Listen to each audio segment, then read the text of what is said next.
Bonjour et merci de nous retrouver pour notre rendez-vous autour de l'apôtre Paul. Pendant 15 jours, je vous propose de voir comment l'apôtre était un pasteur soucieux de ses églises. On traite en effet souvent Paul comme un théologien et on prend ses lettres pour des traités théoriques. C'est oublier qu'il fut aussi un père de communauté et qu'il écrit pour des communautés réelles. Donc nous allons essayer d'évoquer la figure de Paul comme pasteur avec Monseigneur Pierre de Berger. Bonjour. Bonjour. Alors c'est un grand honneur de vous recevoir puisque vous êtes exégète mais vous êtes également le recteur de la faculté catholique de Toulouse et vous êtes l'auteur également d'un livre, Saint Paul, l'évangile de la liberté, aux éditions Parole et Silence. Alors cette semaine, on va essayer de voir quelle est la pratique pastorale paulinienne et dans votre livre, vous montrez que cette pratique pastorale est très liée à sa conversion. Évidemment, je crois que c'est un fait que Paul va être renversé. La rencontre avec le Christ, ce chemin de Damas, va le renverser.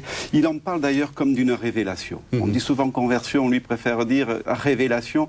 Il l'évoque notamment d'ailleurs dans une lettre aux Galates. Dans la lettre aux Galates, le contexte est polémique. Il est contesté dans son autorité. Qu'est-ce qu'il fait? Il raconte ce qui s'est passé sur le chemin de Damas. Et là, racontant ce qu'il s'est passé, il dit comment il s'est vu révéler en lui le Christ. Et c'est précisément cette expérience, cette révélation qu'il a touchée au plus profond de lui-même qui constitue la base de son autorité. Et pourquoi? Tout simplement parce qu'il a été choisi. Il a été choisi gratuitement. Il a fait l'expérience de l'universalité, de la gratuité du salut de Dieu. Il a été remué dans ses certitudes. Et il lui a été donné de comprendre Jésus-Christ mort et ressuscité afin, il le dit très clairement dans la lettre aux Galates, afin que je l'annonce parmi les païens. Autrement dit, il y a une révélation, mais une révélation qui s'accompagne, c'est vrai, d'une mission. Et c'est à cette mission qu'il s'emploiera, et qu'il s'emploiera, je crois, de manière déterminée et gratuite aussi, parce qu'il a été choisi gratuitement. Oui, et on voit que, il dit souvent, malheur à moi si je ne prêche pas l'évangile. C'est même pas une mission, c'est une nécessité. Ah, c'est un devoir, c'est un devoir. De fait, je crois que c'est dans la première lettre aux Corinthiens qu'il évoque ce passage. Il a une phrase terrible, car annoncer l'évangile n'est pas pour moi motif d'orgueil, c'est une nécessité qui s'impose à moi, malheur à moi si je n'annonce pas l'évangile. Vraiment, c'est une nécessité, c'est un devoir, et ce devoir est lié à l'expérience qu'il a faite sur le chemin de Damas. Sa vie est définitivement transformée. Il y a aussi un passage où il explique qu'il y a un rapport avec les Écritures, tout ça s'inscrit dans une longue durée, dans quelque chose de... C'est-à-dire qu'il y a deux choses. Je crois qu'il y a une première chose, c'est Paul, dans la relecture qu'il fait de l'événement de Damas, il voit bien qu'il a été choisi par Dieu, mis à part par Dieu depuis toujours. Et donc il se réfère à cela. Mais lorsqu'il s'agit d'annoncer l'évangile, il s'agit aussi pour lui d'annoncer un évangile qu'il n'invente pas, c'est l'évangile qu'il a reçu. Il le dit très clairement dans la lettre aux Corinthiens, cet évangile qu'il a reçu, Christ, mort et ressuscité, selon les Écritures. Et on comprend que pour le juif, qu'il était et qu'il restera. Cette référence aux Écritures est importante parce qu'elle marque bien le fait que le Christ, voilà, la mission du Christ, l'événement de la mort et de la résurrection du Christ, le salut qu'il a annoncé, tout cela s'inscrit dans le dessein de Dieu. Oui, ce qui veut dire que c'est pas une simple annonce subjective, c'est pas simplement il invente pas tout. C'est pas le fait d'avoir eu cette expérience-là qui l'autorise à dire n'importe quoi. Je crois que ce que vous dites est extrêmement important. Là, il y a une expérience de Paul qui lui est propre, qui est unique, mais lorsqu'il s'agit de dire la foi de l'Église, lorsqu'il s'agit de dire l'Évangile, Paul se réfère à ce qu'il a reçu. Et on voit bien que cet Évangile, il ne l'invente pas, il l'a reçu des apôtres, et je crois que c'est le mot amalgame n'est pas le meilleur, mais cet amalgame qu'il y a entre une expérience spirituelle qui lui est propre et un évangile qu'il a reçu et qu'il ne cessera de creuser et dont il ne cessera d'approfondir l'intelligibilité, je crois que c'est ça qui fait l'originalité de son ministère. Merci beaucoup de nous avoir parlé de cette conversion. On parlera après de comment il travaille de ses mains. Merci.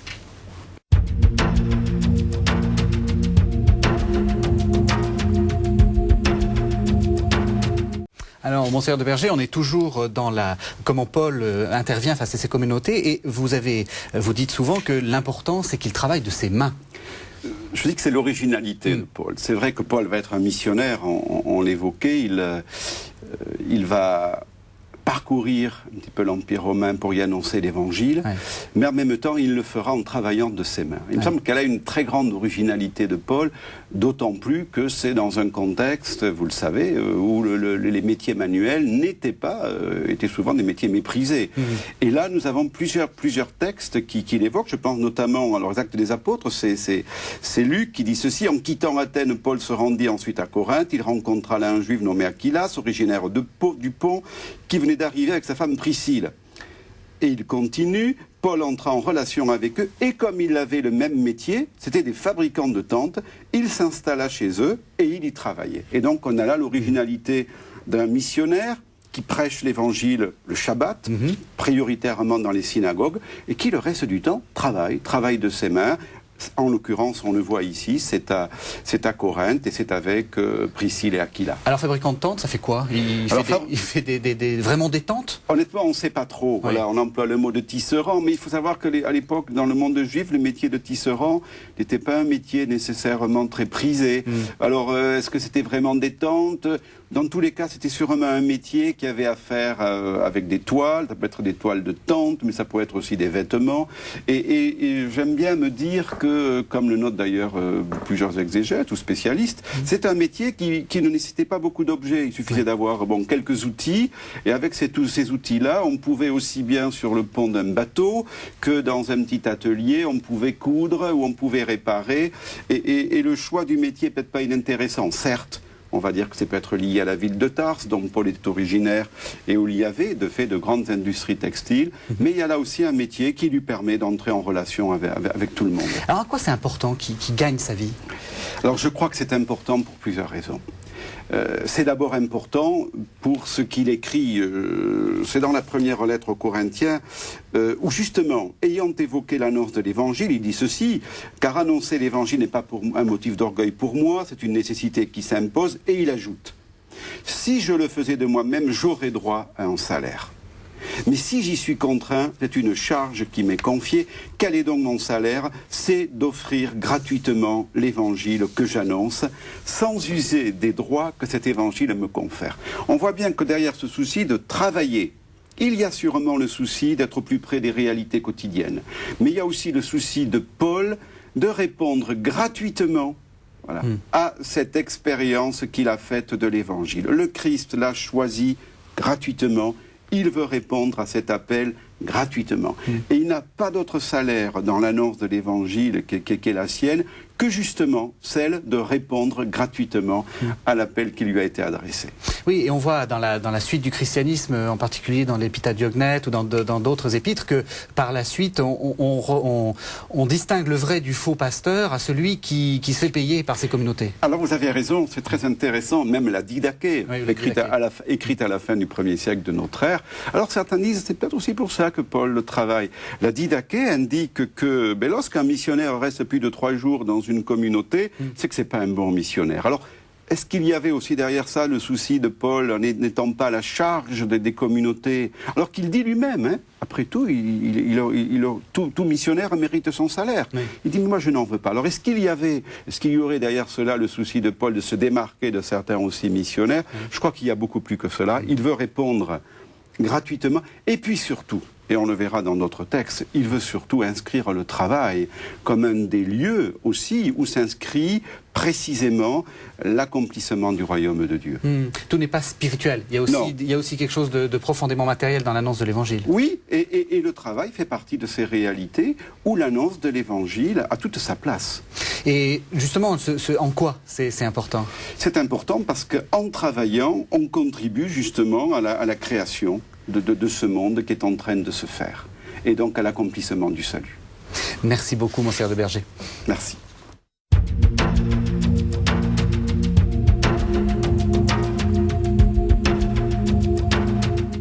Alors, on est toujours, Monseigneur de Berger, dans la pastorale de Paul, et une des choses qui est très importante chez Paul, c'est le fait qu'il ait souffert, c'est les épreuves. Ça fait entièrement partie de son ethos pastoral, si on peut dire.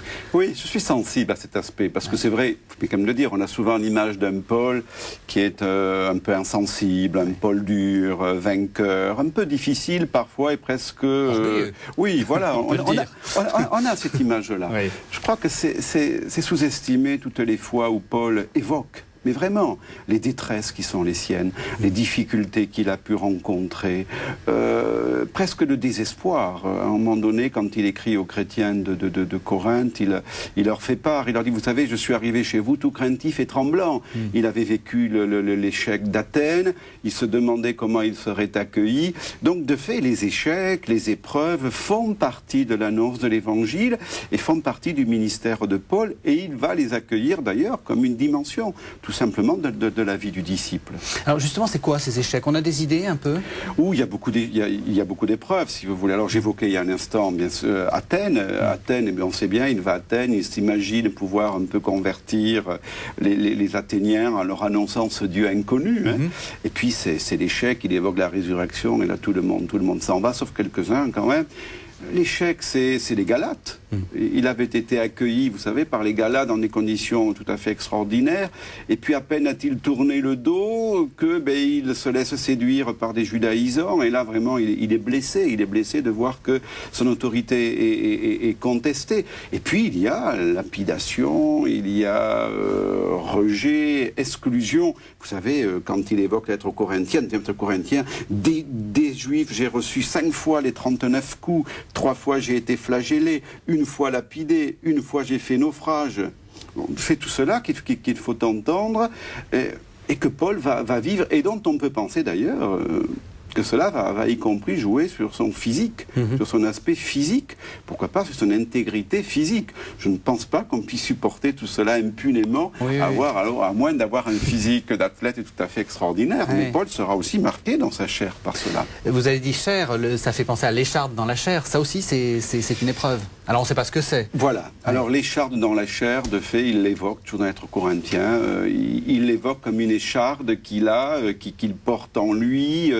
Vous savez que quand il écrit aux chrétiens, aux Galates, il leur rappelle que quand il est allé chez eux, un peu par hasard d'ailleurs, il avait une maladie, et une maladie qui le rendait répugnant. Donc on peut penser à une maladie qui touchait aussi son aspect physique. Maladie de peau, ou quelque chose comme ça. Peut-être une maladie de peau. Et là il dit, vous savez, j'étais répugnant, vous auriez pu me rejeter, et au contraire, vous m'avez accueilli. Il est émerveillé de ce que, malgré son aspect répugnant, il évoque ailleurs une écharde dans la chair, une écharde dont il aurait aimé être libéré. On ne sait pas. Il y a eu beaucoup de suppositions. C'est sûr que est-ce que c'est une maladie physique? Est-ce que c'est une faiblesse psychologique ou psychique?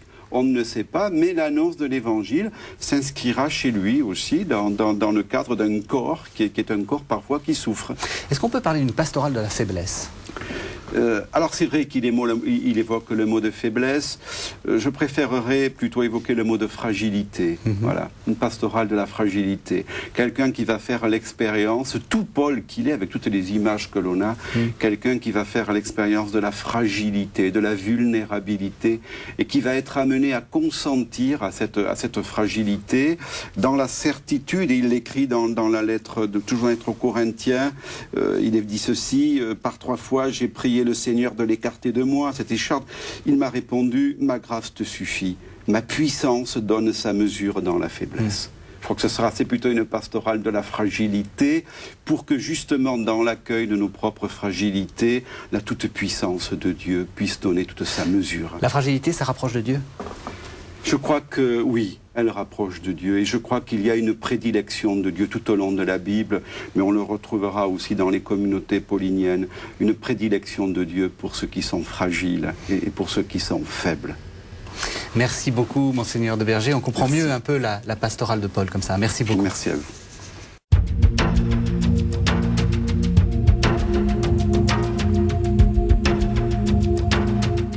Donc, Monseigneur de Berger, on est toujours dans la pastorale de Paul et maintenant on va essayer de parler d'un problème qui est quand même central, c'est son autorité. Comment est-ce que Paul réussit à faire passer son évangile avec sa propre force? Quelle est son autorité? Alors, paradoxalement, c'est une autorité plutôt de serviteur, c'est ça qui est étonnant. C'est pas une autorité de maître. Je crois que ce n'est pas étonnant, si vous me permettez. Oui, au contraire. Si vous me permettez, je crois que pour celui qui a fait l'expérience de la mort et de la résurrection du Christ, et à qui il a été donné, plus exactement, de se voir révélé.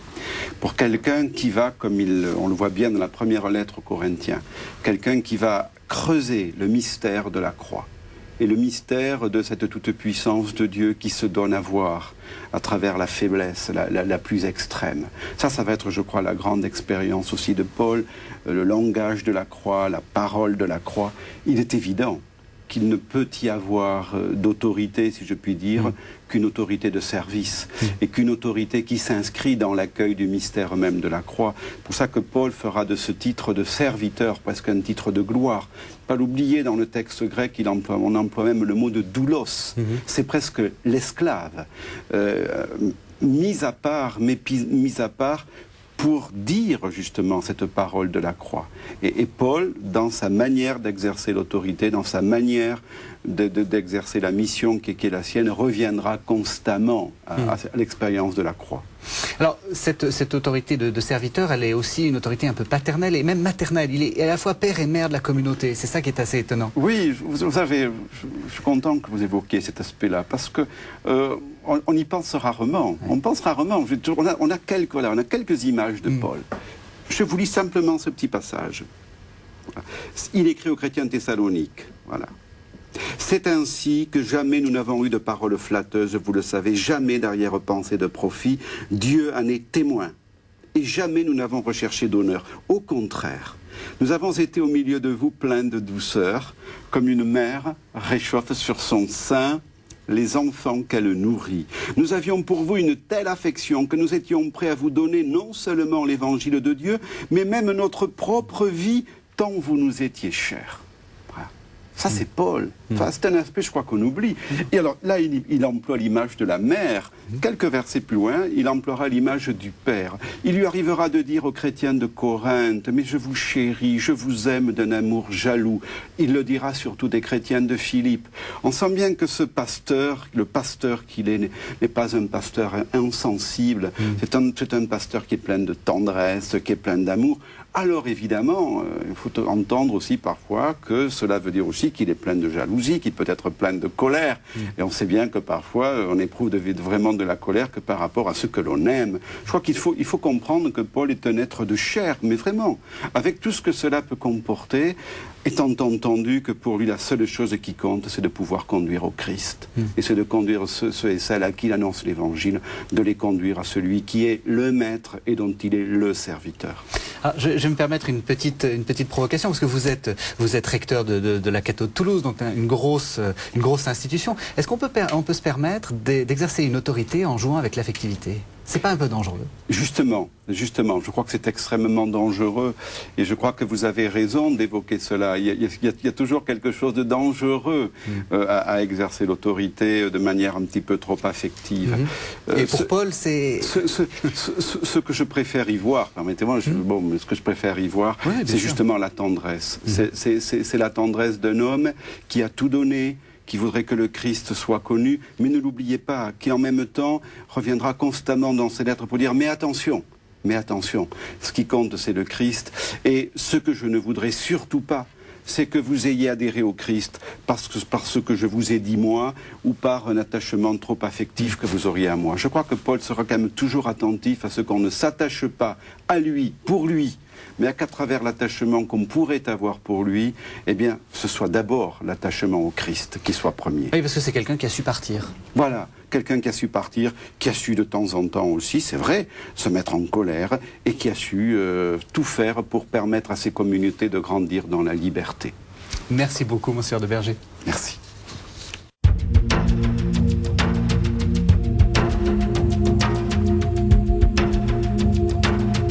Alors pendant toute l'émission, on a essayé de voir comment Paul organise sa pastorale. Maintenant, on va essayer de voir un peu concret. Comment est-ce que c'est fait une communauté paulinienne? Alors, bon, il y a l'apôtre qui a quelque chose, qui a un rôle plus qu'important. Et puis, quand l'apôtre est parti, qu'est-ce qui reste? Comment ça marche une communauté paulinienne? À vrai dire, on ne sait pas trop ce qui reste. Honnêtement, on ne sait pas trop. Ce qu'on sait, que Paul passe assez rapidement dans les communautés, encore qu'il va s'installer pendant 18 mois à Corinthe, qui restera 3 ans à Éphèse, mais il y a toutes les autres communautés dans lesquelles il est passé. Alors, ce qu'on pense, c'est qu'il laisse quelques responsables, parce qu'il ne se préoccupe pas simplement d'annoncer l'évangile. Ce qui compte pour lui, bien sûr, c'est que l'évangile puisse être vécu, et c'est que les communautés puissent grandir. Alors, ce qui va rester, mais je pense qu'on en parlera à un autre moment, c'est les lettres, bien sûr, puisque les lettres font partie de cette relation qu'il instaure avec les communautés. Elles sont un peu comme un substitut, il écrit aux communautés. Mais sur place, il y a ses collaborateurs. Il y a ses collaborateurs. Alors, il y a ceux que nous connaissons et il y a ceux que nous ne connaissons pas. Mais évoquant les collaborateurs, je crois qu'on a là, d'ailleurs, il me semble, une dimension importante du ministère de Paul. Paul n'est pas seul. Paul, il travaille avec d'autres, il y a des collaborateurs. Je me permets d'ailleurs de dire qu'il y a aussi des collaboratrices, comme Phoebé, comme Lydie, Lydie à Philippe. Et d'ailleurs, lorsqu'il évoque ces collaborateurs, qui jouent un rôle extrêmement important, à la fois dans l'évangélisation, mais aussi dans la mise en place des communautés, Paul ne parle pas de ses collaborateurs. Il parle de ceux qui collaborent avec lui à l'œuvre de Dieu. Et c'est tout à fait différent. Il parle même des collaborateurs de Dieu.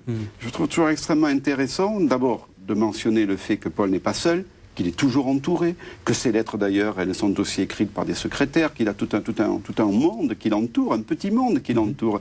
Mais il va bâtir avec beaucoup de stratégie son évangélisation. Et en même temps, lorsqu'il s'agira de dire qui sont ses collaborateurs, il insistera toujours pour dire qu'ils ne sont pas les siens, ce sont des collaborateurs de Dieu et des collaborateurs de l'œuvre de Dieu. Et il renverra toujours à ce qui est premier. C'est une belle leçon pour ceux qui disent ma secrétaire, ma collaboratrice, mes subordonnés. Oui, peut-être, parce que c'est vrai qu'en Église, et c'est vrai que dans le cadre de l'annonce de l'Évangile et de la communauté chrétienne et de la vie fraternelle, on voit bien qu'il y a toute une théologie de l'Église que Paul d'ailleurs développera ailleurs, qu'il développera très bien en montrant que dans cette Église qui est le corps du Christ, chacun a sa place et chacun est important et qu'il n'y a pas de membre moins important que les autres puisque chaque membre, le corps a besoin de l'ensemble des membres pour pouvoir exister. De fait, à partir de cette expérience très concrète, à partir de ce qu'il a compris du Christ, Paul va élaborer une théologie de la collaboration, une théologie de l'Église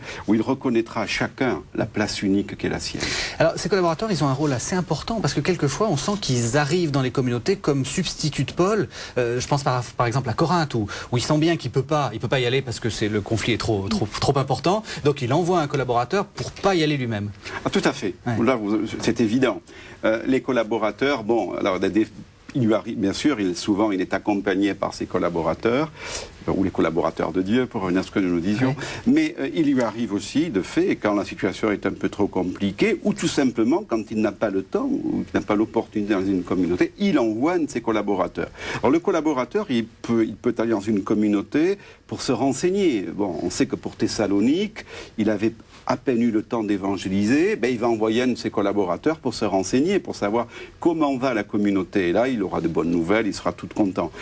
Corinthe, vous l'avez mentionné il y a un instant, on va dire c'est la pagaille, que Paul s'inquiète, il a l'impression qu'il vaudrait mieux pas qu'il y aille, donc il préfère envoyer un collaborateur. Malheureusement, ça se passera pas très bien dans un premier moment, un premier temps, puis il envisagera d'y aller, puis il enverra à nouveau un collaborateur. De fait, on voit bien que les collaborateurs peuvent être là pour conforter, parfois des communautés, pour les réconforter, et ils peuvent être là aussi pour s'enquérir de ce qui se vit dans une communauté, et parfois aussi ils sont là pour dire les réprimandes de Paul.